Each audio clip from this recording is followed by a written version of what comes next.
2011 नंतर तब्बल 16 वर्षांनी भारतामध्ये जनगणना होती. मी सध्या पिंपरी चिंचवड शहरातील घरकुर परिसरामध्ये आहे आणि पिंपरी चिंचवड महानगरपालिकेचे जे अधिकारी कर्मचारी त्या ठिकाणी जनगणनेला आले. मॅडम, काय सांगाल? जनगणनेला सुरुवात झाली, अवघा काही दिवसच आता शिल्लक राहिले जनगणना संपायला. कशा प्रकारे नागरिकांचा प्रतिसाद मिळतोय, कशी प्रश्नावली आहे, काय सांगाल? नागरिकांचा प्रतिसाद जो आहे तो खूप चांगला आहे. मला जे एरिया भेटला आहे त्या एरियामध्ये मोस्ट ऑफ सोसायटी आहेत आणि सोसायटीच्या अध्यक्ष किंवा सचिव ते खूप हेल्पफुल आहेत. म्हणजे त्यांनी स्वतः पण ग्रुपला सांगितलं आहे की जनगणनेसाठी जे आपले कर्मचारी येत आहेत त्यांना सहकार्य करा आणि त्यांनी खूप चांगलं सहकार्य पण केलेलं आहे. ज्यांचे घर कुलूपबंद आहेत त्यांची माहिती आजूबाजूचे लोक देत आहेत. काही त्यांची इन्फॉर्मेशन मोबाईल नंबर देत आहेत. म्हणजे त्याच्यानंतर त्यांचे मोबाईल नंबर घेऊन आम्ही माहिती भरतोय. जर ते गावी गेलेले असतील, आता उन्हाळ्या सुट्ट्यात तर मोस्ट ऑफ गावी गेलेले आहेत, फिरायला गेलेले आहेत, तर त्यामुळे मग बाजूचे करतायत मदत आम्हाला. डिजिटलायझेशन झालेले कारण आपण पाहिलं तर 2011 ची जी जनगणना होती ती खूप किचकट होते, अनेक प्रश्न होते. यावेळेस प्रश्नावली कमी झाली का? डिजिटलायझेशन कशा प्रकारे आलंय, कशा प्रकारे कमी वेळामध्ये हे जनगणना पूर्ण होती? 2011ची जनगणना आणि याच्यामध्ये खूप फरक आहे. आपण डिजिटल इंडियाकडे चाललेलो आहे, त्यामुळे ही संपूर्ण जनगणनेचं ध्येयच आहे की डिजिटल सेन्सस याला कन्सिडर केलेलं आणि याच्यामध्ये वेगवेगळे ॲप आहेत. पहिल्यांदा हाऊस लिस्टिंग ब्लॉकचं पहिलं जे ॲप आहे त्याच्यामध्ये क्वेश्चन्स येतात आणि डायरेक्टली डेटा नागरिकांच्याकडून त्याच्यामध्येच प्रगणकाद्वारे भरला जातो. त्यामुळे प्रोसेस खूप सोपी आहे, क्वेश्चन बी सोपे आहेत. याच्यामध्ये आमच्याकडे प्रगणकांचं ट्रेनिंग झालेलं आहे, सुपरवायझरचं ट्रेनिंग झालेलं आहे, त्यांना हा सगळं ॲप समजावून सांगितलेलं आहे. त्यामुळे थोडेसे नागरिकांची काही जी अडचण येते ते पहिल्यांदाच कशासाठी जनगणना करतो आपण, देशाच्या विकासासाठी याची गरज आहे आणि क्वेश्चन्स कोणत्या स्वरूपाचे आणि काही माहिती द्यायची आहे हे समजावून सांगितल्यामुळे नागरिकांच्याकडून व्यवस्थित त्याच्यामध्ये माहिती मिळते आणि हार्डली 5 ते 7 मिनिटात संपूर्ण हे क्वेश्चन्स विचारले जातात. त्यांना थोडीशी क्वेश्चनची माहिती दिली जाते आणि त्यांच्याकडून नागरिकांच्याकडून चांगला प्रतिसाद मिळतोय. माननीय आयुक्त महोदय, माननीय मेयर साहेब, आमचे डेप्युटी मेयर साहेब किंवा सगळ्या कॉर्पोरेशनने यामध्ये खूप कष्ट घेतलेला आहे. सर्व घरापर्यंत जनगणना सुरू आहे, हा प्रसार झालेला आहे. राज्य शासन असेल, केंद्र शासन यांच्याकडून वेळोवेळी आम्हाला ट्रेनिंग, मार्गदर्शन मिळतंय.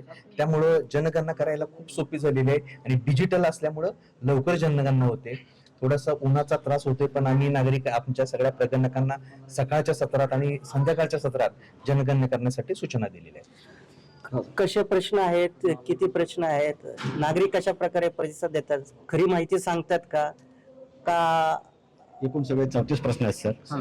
त्या 34 प्रश्नापैकी आणि एकूण सगळे 34 प्रश्नापैकी म्हटलं त्यांचे घराची संपत्ती, वाहन, कार वगैरे जे काय असेल त्यांच्या घरात नाही, वीज आहे का, आणखी पण आपलं सॅनिटरी युजेस कसं आहे म्हटलं त्यांची सगळी माहिती घेतल्यात येते.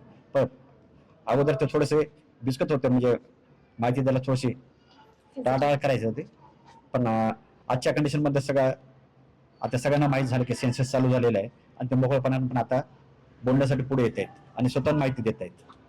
काही ठिकाणी असं झालंय का, तुम्ही एखाद्या घरी गेलात, त्यांनी तुम्हाला ओळखायला टाळताळ केली, माहिती देण्याला टाळ केली, तुमच्याकडे काय विचारणा झाली का? तुमच्याकडे आय कार्ड आहे का? तुम्ही सरकारीच कर्मचारी आहे? येस, अगदीच झाली. त्यांना ह्या आय कार्ड वरती पण म्हणजे आम्ही जे 4 अधिकाऱ्यांकडून आम्हाला आय कार्ड भेटले वगैरे, तरी पण आम्ही ज्या संस्थे थ्रू आलोय त्या संस्थेचे पण आय कार्ड त्यांनी विचारणा केली की ते आय कार्ड तुम्ही दाखवा तरच आम्ही माहिती देऊ. असं झालं माझ्यासोबत एक वेळेस. तर ते दाखवल्यानंतर त्यांनी मोकळेपणाने माहिती दिली. म्हणजे त्यांना विश्वास ठेवायला पण थोडं हे झालं. पण आता जसे जसे दिवस पुढे जात आहेत जागरूकता वाढली आहे. सर्वीकडे म्हणजे सर्व ठिकाणी अशी माहिती गेली की जनगणनेचे येत आहेत आणि मोकळेपणाने आपल्याला त्यांना सहकार्य करायचे, मदत करायची, तर आता देत आहेत, सर्वजण माहिती देत आहेत. तुम्ही महिला आहात, कुठल्या घरी तुम्ही गेलात एकट्याने किंवा घरातून पुरुष बाहेर आलाय, त्या प्रसंगाला तुम्ही कसे सामोरे जातात? कारण एरवी आपण कामाच्या ठिकाणी वेगळं वातावरण असतं, अनोळखी ठिकाणी आपण जातो तिथं वातावरण वेगळं असतं, समोरचा व्यक्ती आपला ओळखीचं असं होत नाही. त्यावेळेस तुम्ही कसं त्या प्रसंगाला सामोरे जाता? कोण सोबतीला असतं का तुमच्या? असतात. म्हणजे आम्ही संध्याकाळी जर आलोच जनगणना करायला तर सोबत कोणाला तरी घेऊन येतो. पण असं काही त्यांनी आम्हाला माहितीच दिली नाही किंवा काही वेगळे वागले असं काही झालं नाहीये. त्यांनी व्यवस्थित प्रतिसाद देऊन आम्हाला माहिती सांगितलेली आहे व्यवस्थित. साधारण दिवसाला किती घरांची जनगणना तुम्ही करतात? किती अवधी अजून बाकी जनगणना पूर्ण होण्यासाठी? कशा प्रकारे नियोजन असतं? साधारणतः दिवसभरातून 30 ते 40 घरं होतात. बिल्डिंग असेल तर थोडी सोपी जाते. जनगणना करायला. आणि ही जनगणना 14 जूनपर्यंत आपल्याला संपवायची आहे.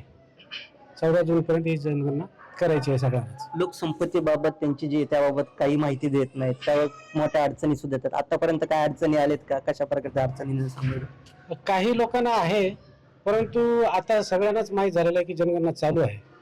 त्यामुळे सर्व लोक आता देत आहेत माहिती, आणि त्यामुळे आमचं काम पण सोपं झालेलं आहे. सगळी व्यवस्थित माहिती देत आहे. त्यामुळे आपण पहिलं अशा प्रकारे हे जनगणनेचं कामकाज चालतं. त्यामुळे तुमच्याही घरी जनगणना करण्यासाठी कोणी शासनाचे अधिकारी येत असतील तर त्यांना पूर्णपणे सहकार्य करणं गरजेचं आहे. सूरज कसबे, NDTV मराठी, पुणे.